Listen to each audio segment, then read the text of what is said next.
Kronologi terbongkarnya identitas suami NA.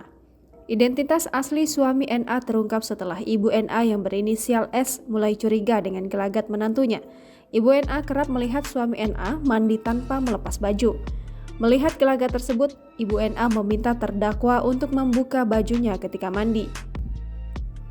Saat itulah baru disadari bahwa suami NA ternyata seorang wanita. Di hadapan jaksa penuntut umum Kejari Jambi, selama menikah NA mengaku tinggal di rumah orang tuanya.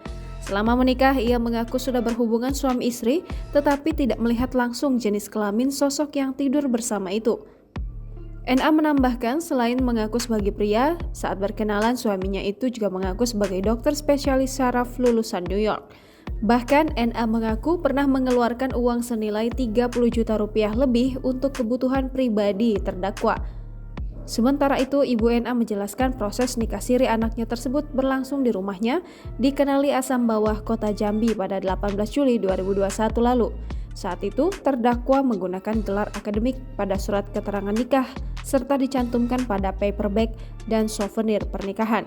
Atas perbuatannya, suami NA didakwa dan diancam pidana sebagaimana diatur dalam pasal 93 JO pasal 28 ayat 7 Undang-Undang Nomor 12 Tahun 2012 tentang Pendidikan Tinggi. Jangan lupa subscribe, share, komen, dan like ya.